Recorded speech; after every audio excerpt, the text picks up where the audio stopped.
Hello, I am Leslie DeChurch. I'm the moderator of our scientific session, Understanding and Enabling Human Travel to the Moon and Mars. Thank you all for joining us or for watching the recording, whichever it may be.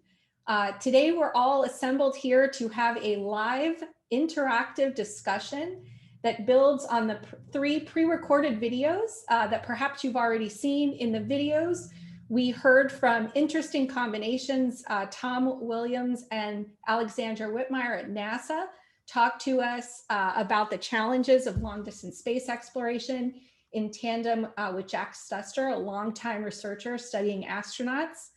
Then we heard from Noshir, contractor at Northwestern, his cutting edge research, computer models of group behavior, along with luminary in this area, Nick Canis. And third, we saw Dorothy Carter at the University of Georgia, who's leading a very large interdisciplinary team studying spaceflight multi-team systems, and renowned team scholar and NASA scientist, Suzanne Bell. So we have a dream team assembled here today. Please feel free to put the questions in Q&A, but we're excited to get started. And so I'm going to ask to begin with, if you haven't seen the video, Tom Williams at NASA did a great job of kind of laying out some of the key things that we're thinking about in long distance space exploration and the human element. Things like altered gravity, extreme levels of radiation, effects on the brain, problem solving, being far from Earth in a hostile closed environment, and highly isolated. So my first question to all of our panelists today is, when you think about all of these factors in deep space exploration, what do you think specifically is really new and different, and how does that affect this human element of space? And I'll ask Jack Stuster to start us off.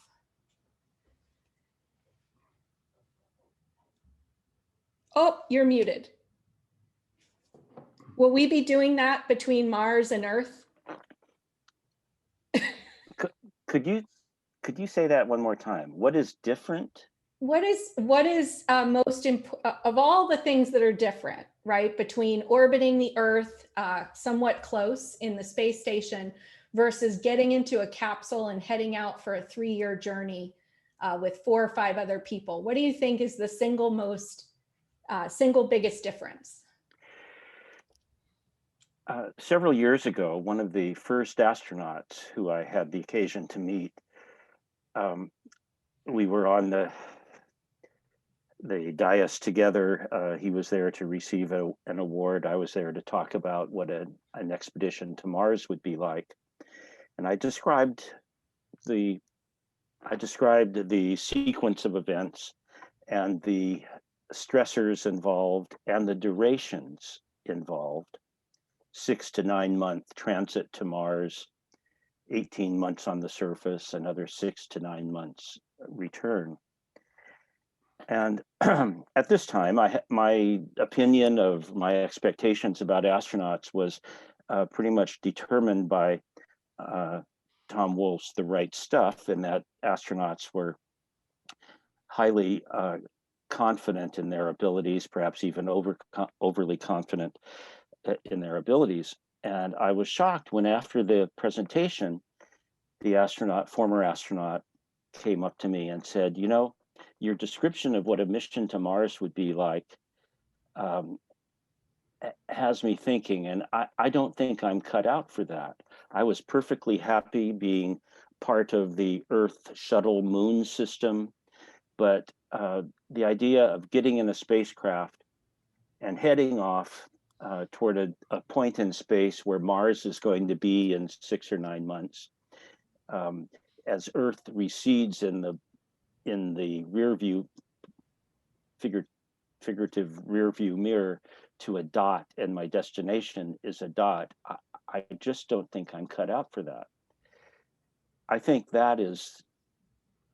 it's the distance and durations involved that make it very different. Low Earth orbit has become a well-traveled path. Our word for routine comes from the French for a well-traveled path. And as the space station and low Earth orbit have become well-traveled paths, there's a lowering of the tolerance for the lack of amenities, and that is going to happen to the crew while they're very far away and not only 240 miles from Earth. Wonderful. Suzanne, what do you think?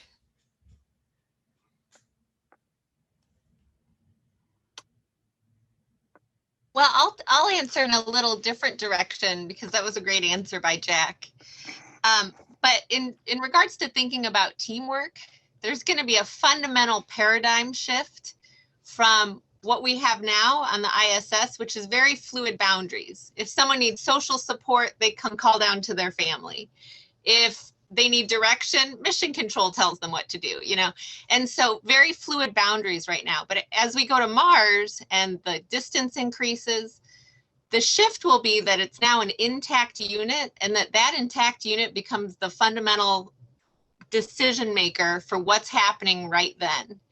And so I know that in several of the presentations, and then I'm sure we'll have more conversation on it today, just that idea that the team will become much more central to problem solving and decision making, and then, you know, becomes this petri dish of the interpersonal relations as it becomes a very intact unit that's a lot less fluid with different people coming into the situation. And Noshir. This is a wonderful question, and I think that one of the ways in which I get at something similar to what we've already heard from Jack and Suzanne, but I was really struck when I read recently a way of characterizing the difference between a mission to Mars and anything we've seen until recently, and it revolves around the fact that, pardon the pun, but everything we've done so far revolves around the Earth.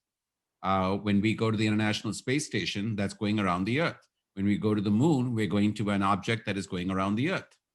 And for the first time, when we go to Mars, we will be going to a place that's not going around the Earth, but in fact, like the Earth, is going around the sun. And that is a major, in my mind, a major mind shift, because it points to the fact that in order to get from here to Mars, you're now chasing an object that, like you, is orbiting the sun. And what that does in terms of our mindset is, for the first time, whether we are on the space station or the moon, we always were able to see the blue marble. We were able to see the Earth rise 16 times a day on the International Space Station and set 16 times a day.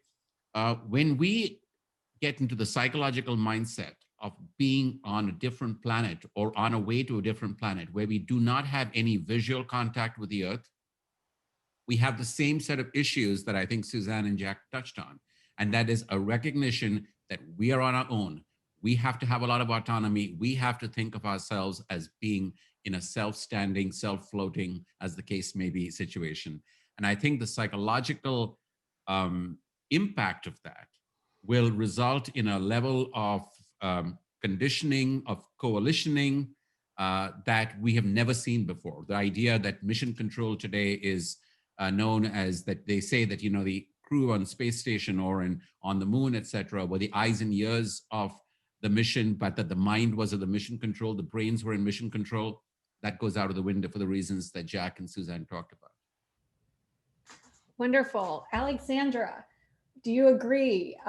Go deep space means we shift how we think about the brain and the eyes.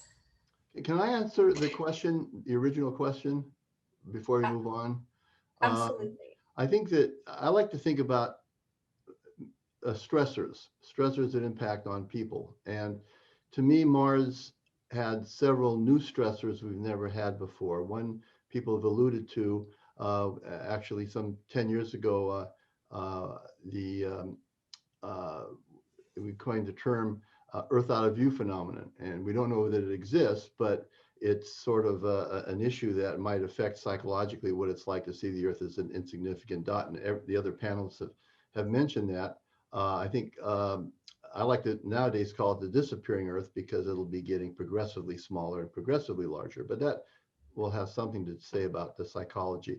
Other stressors might be because of time and distance that Jack and others have talked about, is Autonomy, this crew will be very autonomous, which not only has a lot to say with how they function, but mission control. What will mission control be doing during the time that this crew is very autonomous? They won't be directing traffic like they do now, or be available for immediate synchronous discussion of emergencies.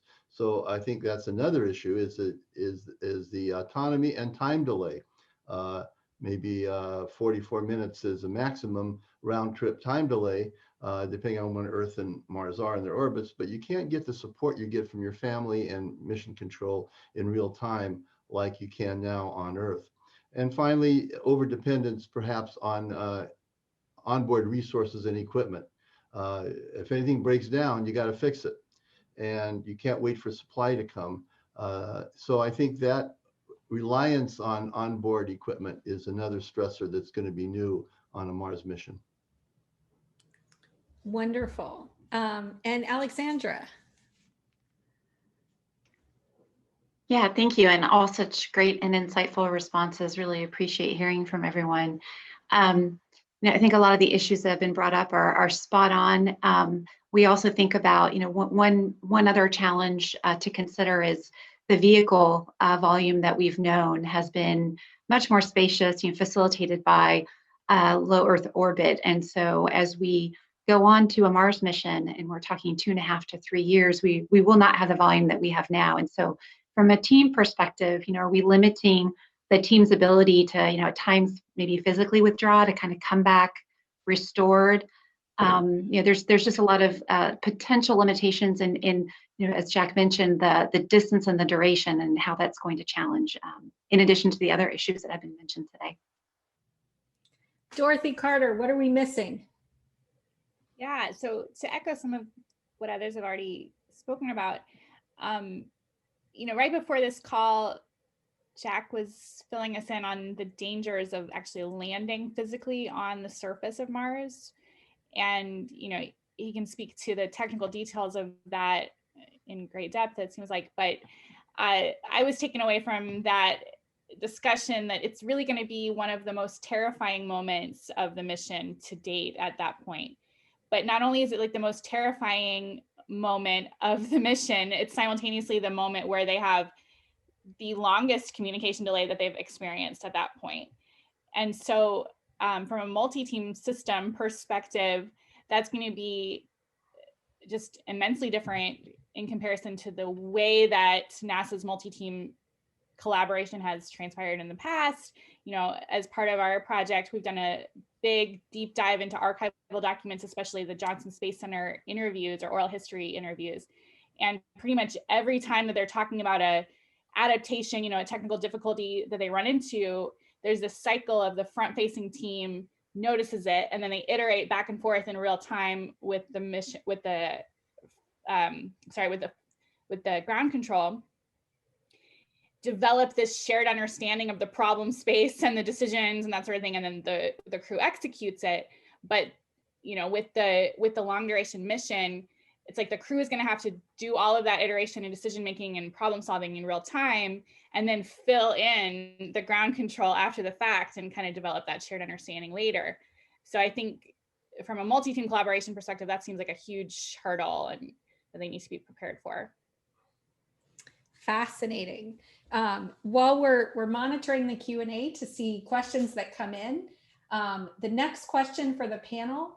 So as a lot of these comments allude to, there's a big difference between what we call LEO or low Earth orbit, which is, as Jack pointed out in French, the well-worn, well-traveled path, and the new traveled path.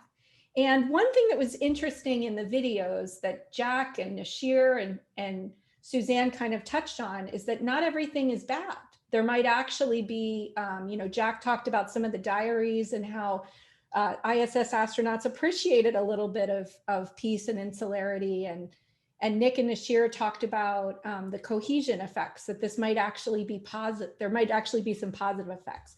So I'm wondering if we want to talk a little bit more, if you could elaborate on that about, we can go through our panelists in no particular order, something you think might get better in long distance exploration.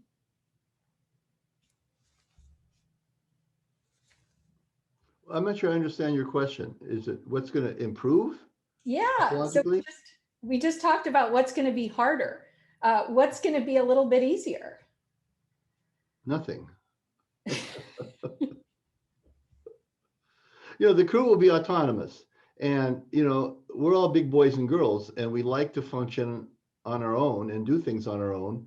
And for some crew members, I suppose they will like that feeling of not being told what to do and being watched all the time, and feeling that they're kind of able to function and do their work as it evolves and as the stressors of being on Mars occur. So I suppose for some crew members that ability and the sense of being free to do their work on their own schedule will be a positive thing.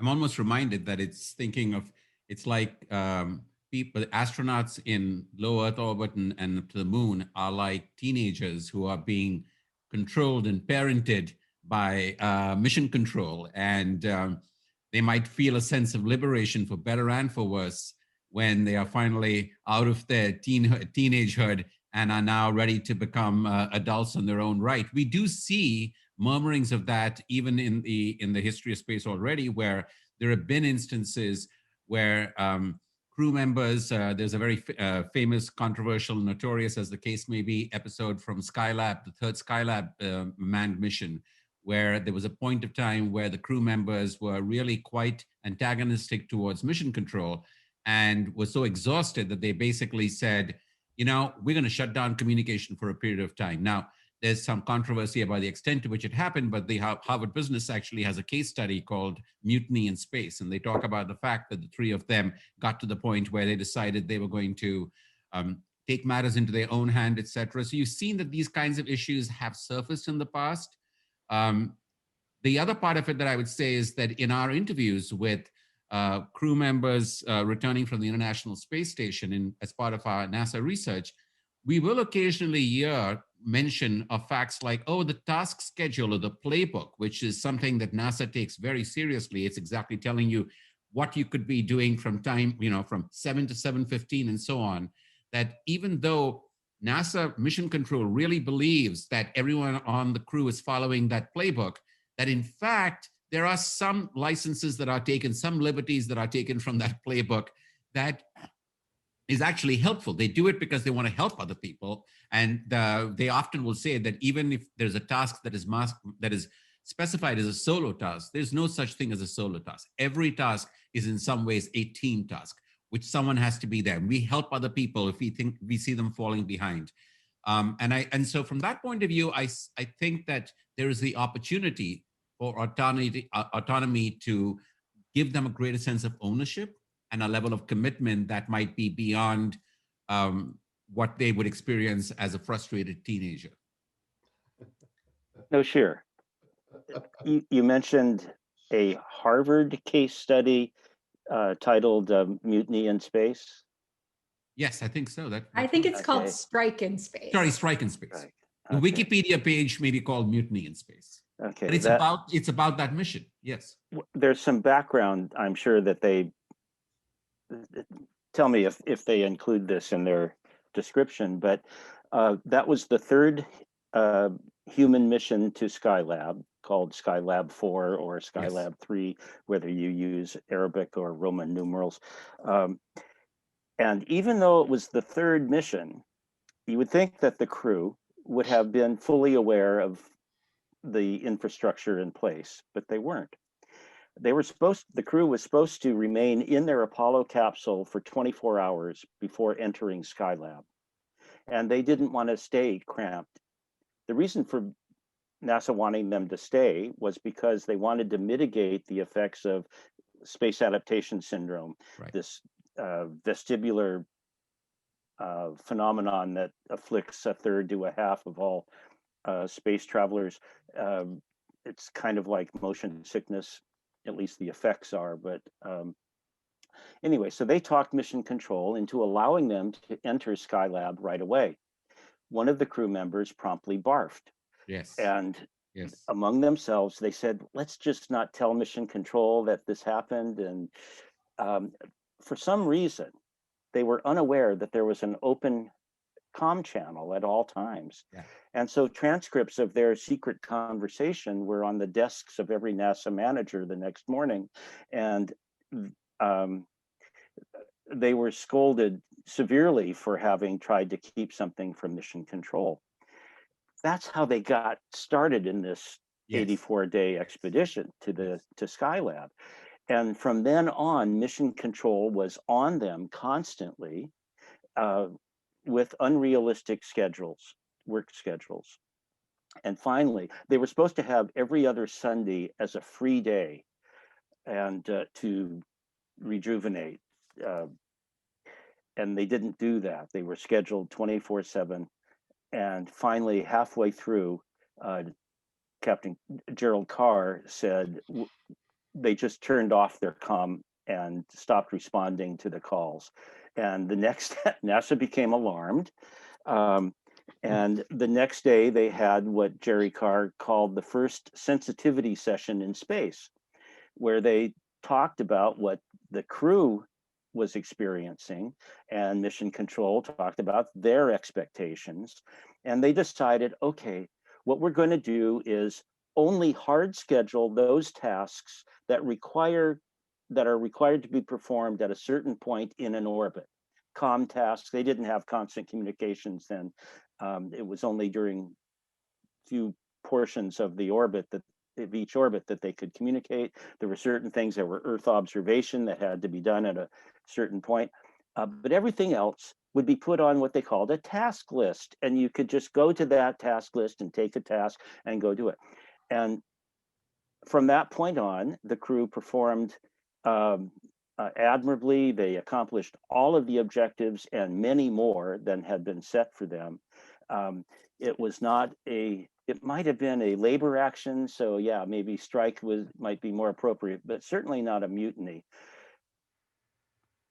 No, that story, thank you for sharing that story, Jack. The only thing I'd add to it is that before they were scolded, they had Capcom to come on and ask them, is there something you want to tell us?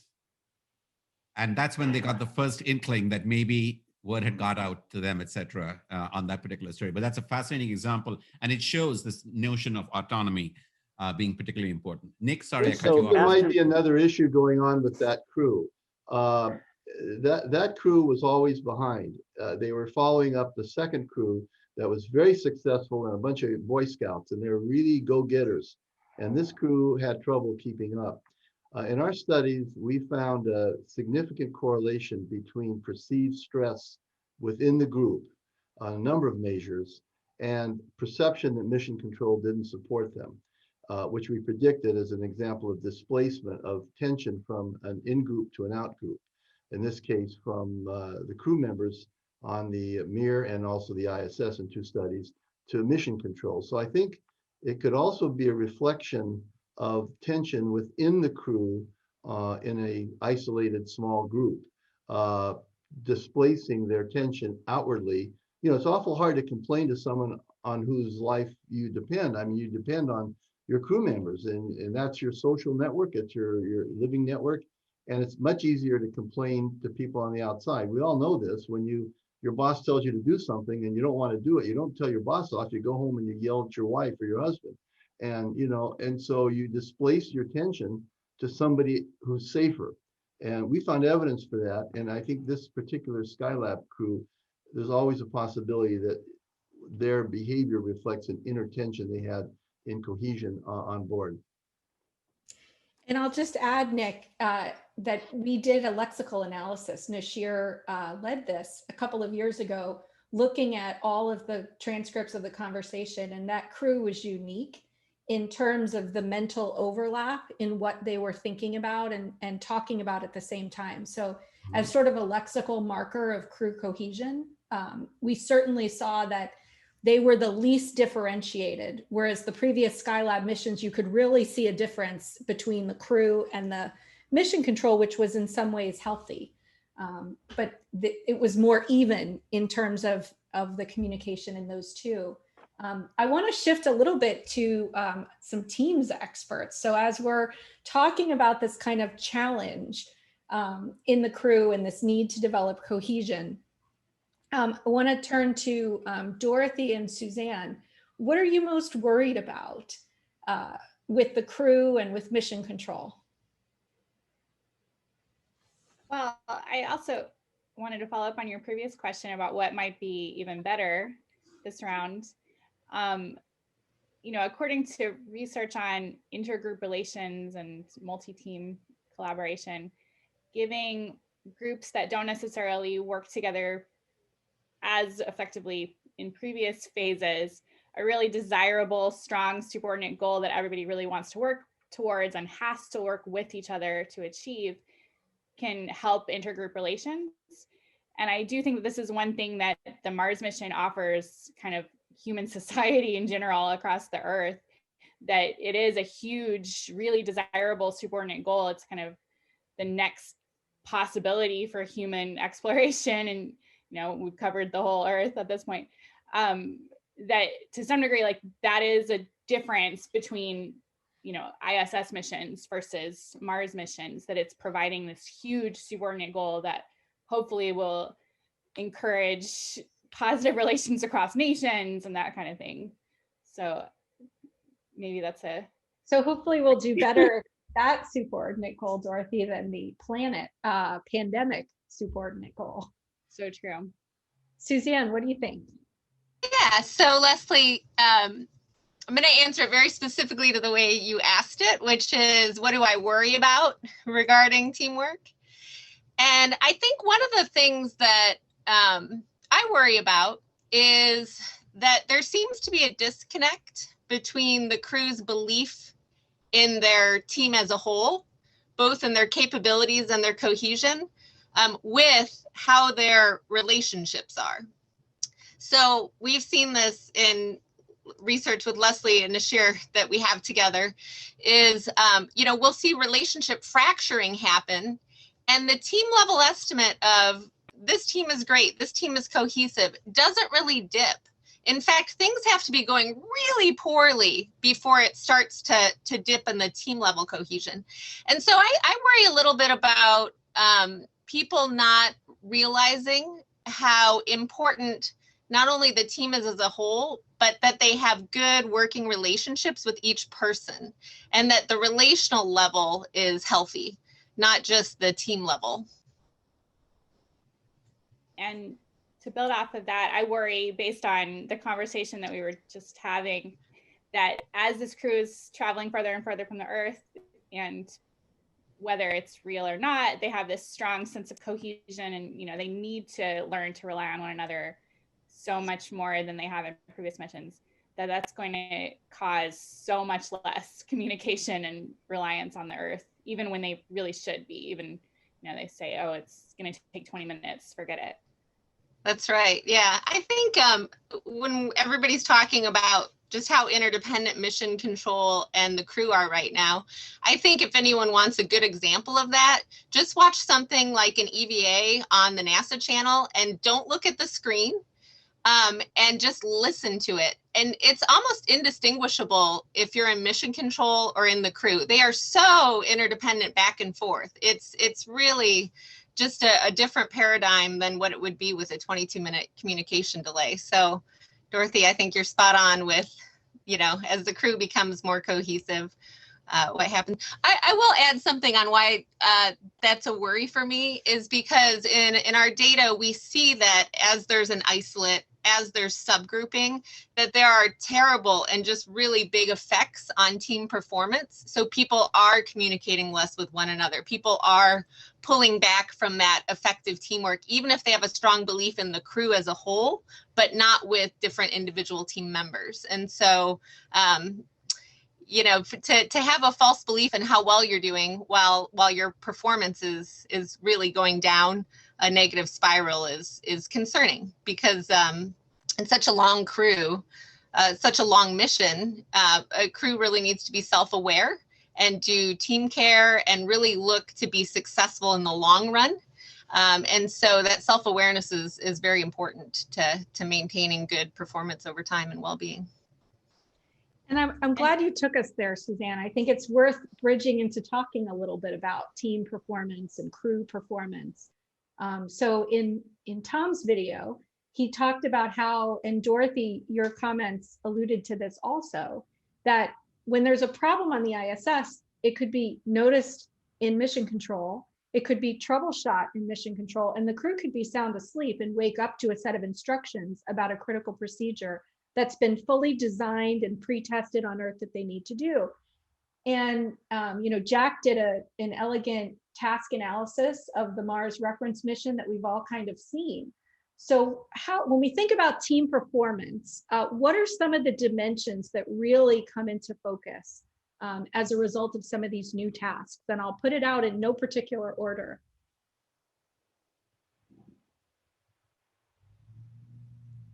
Well, I think one thing that relates to performance and cohesion is leadership.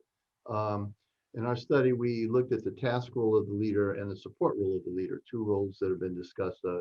Oh golly, Jack, I think going back to the Antarctic, the old Antarctic mission, people were talking about telling people what to do and setting up the base camp and supporting them when it gets winter over and it's monotonous. And we found significantly that for mission control teams, that both the task and the support role correlated significantly with cohesion. In other words, crew members rated their group most cohesive when they rated their leader as being supportive and a good task master. We didn't find that in space.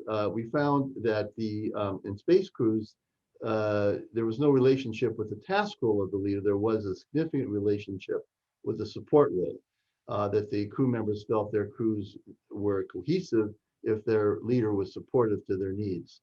We think we didn't find it in the task because our crews were small. They were basically, we studied mainly 3-person crews, and everybody's a leader at some level in a 3-person crew. The engineer, when they have engineering tasks, kind of takes over and does the leadership, and the commander does the leadership in other activities. And so it was a small group, but I'm not sure about going to Mars if we're talking about 4 people, if that'll be different. Certainly if you're talking about a 6-person crew where you have a little hierarchy, the task role leader becomes much more important. But leadership's critical, especially the support role of the leader in helping crew perform and perceive itself as cohesive. What do you think, Noshir?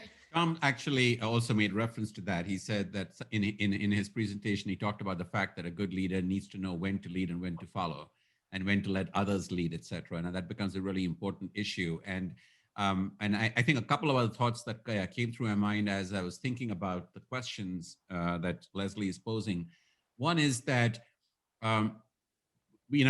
because of the distance, again, from Earth in terms of being on Mars, the Martian day, the sol, is actually not exactly the same as that on Earth. And so this is something that already people on Earth who are communicating and coordinating the robots have experienced, and that is that the sleep cycle that we follow, if we want to track the crew on Mars, our own sleep cycle back in mission control and so on is going to get shifted so that but you start at 9 o'clock in the morning, the next day will become 9:20 and then 9:40. And pretty soon you're starting your day in the evening if you want to keep track of when the crew is live in there as well. So these are other issues that will have repercussions back here on Earth that we're not used to seeing so far if you're trying to track those kinds of issues. But also to Nick's point, you mentioned in passing, what if it's a 3-member crew or a 4-member crew or a 6-member crew? This is a really important issue that I know there are several people at NASA and elsewhere who are trying to decide it, because once you think about the amount of maintenance work that goes in, even at the space station, increasing the number of people on station by 1 actually has a significantly larger increase in the amount of research that gets done, because each time you add a new crew member, you now have opened up most time for research and so on, because of the maintenance work doesn't increase linearly with the number of people on board. So there is also issues of whether an odd or an even number of individuals will make or break coalition and alliances. And so there's a lot of deep thinking that needs to go into understanding the right size of the team which in some ways is a play on Tom Wolfe's right stuff argument that he made previously about astronauts. But now we need to right size the team as well.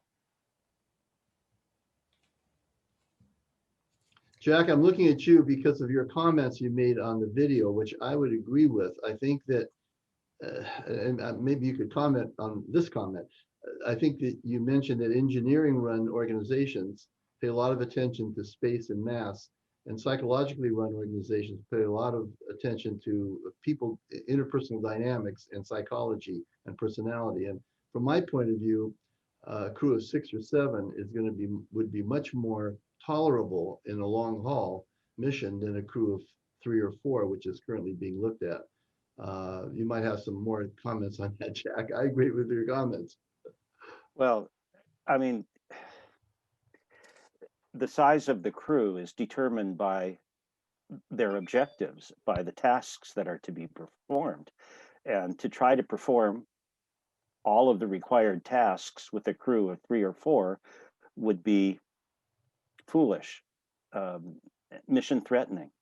Also, to consider whether it should be an even number or an odd number. I mean, do you remember talking about this back in the early 1980s? Someone was advocating an odd number crew because then you could have a tiebreaker on a vote.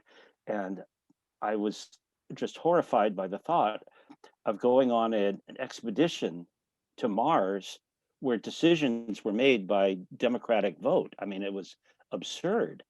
You want things to be, decisions to be data driven, not by personalities. And so, yeah, a crew of 6, our task analysis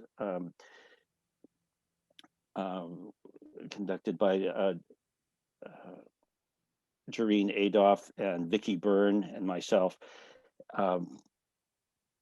found that a crew of 6 could accomplish all of the, with cross-training, careful selection and cross-training, could accomplish all of the objectives.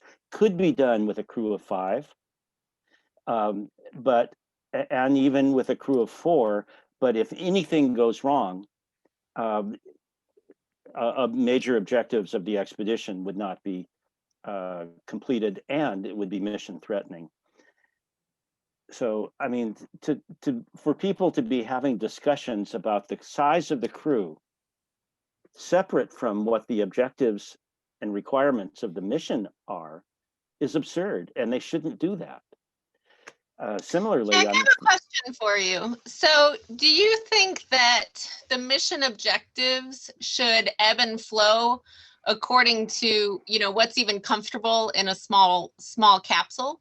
So the social density, you know, how do you see that playing in? Because I agree that you wouldn't expect somebody to, a team of 4 to accomplish what 6 people would be needed to accomplish.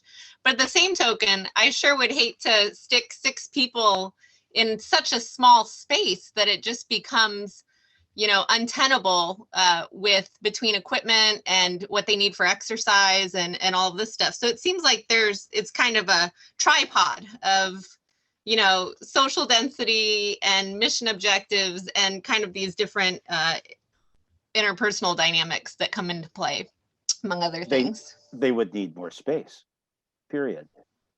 I mean, you can't send a capsule on a 6 to 9 month expedition to Mars. Imagine this. I mean, I've used this metaphor before. Imagine you and 5 other people climb into a motorhome and you drive around the country for 6 months. You can't go outside. You can't even look outside. The windows are blacked out.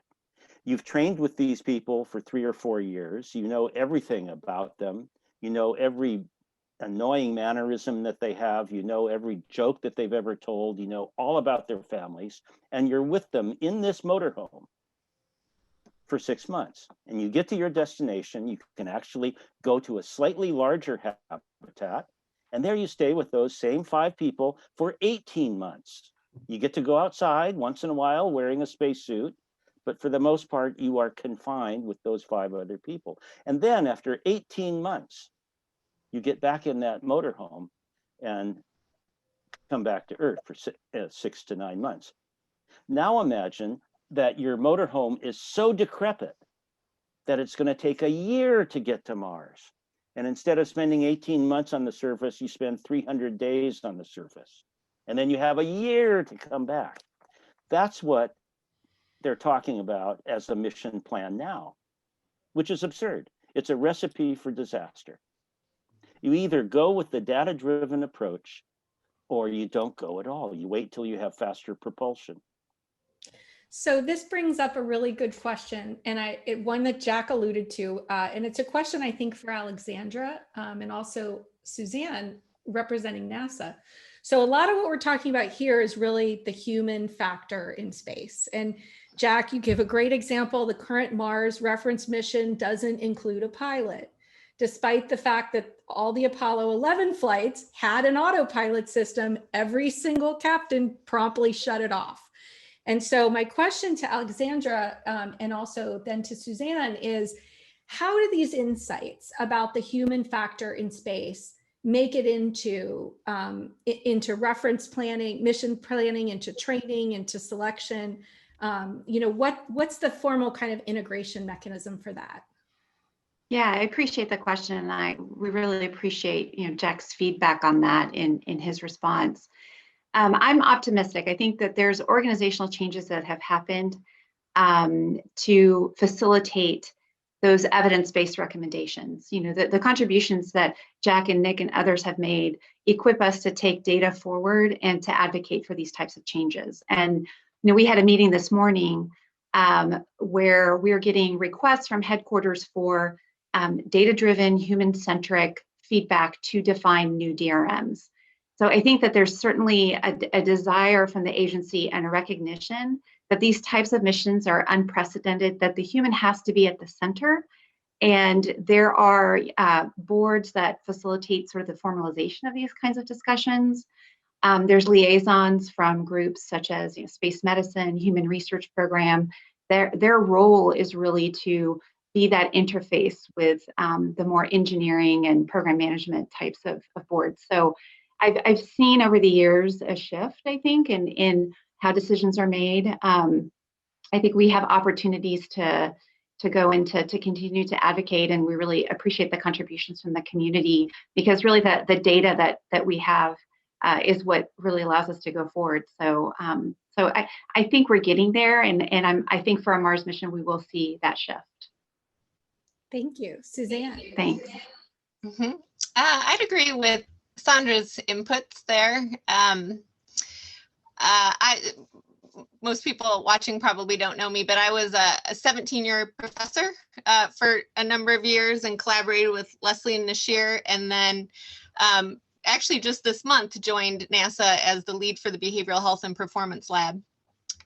Although I've worked a lot with NASA previously to joining as a civil servant, and I think it's really neat to see the integration process from the inside, because these missions and just what NASA and our international partners are trying to do is just such an incredible thing to do. And I as a psychologist, like to think about the different psychological inputs. But that's really a piece of all of this, certainly an important piece for something like Mars. So it's really neat to watch these boards of how this information integration happens. And it does really rely on both the expertise of external researchers to provide that insights to people like Sandra or me, so that then when we're at these meetings, we know, the different inputs and the different things that are going on. But it's really a really nice integration process, and doing anything so large across so many people obviously is challenging. But a lot of what's done is very systematic in a really good way. So, for example, I think Jack, you were talking about like the different elements that would go into, team size, and that's very what a team size would be. That's very systematically approached in targeted research in areas we don't know, and then, you know, integrating it in trade space analyses and other things to say, hey, everything's a trade-off.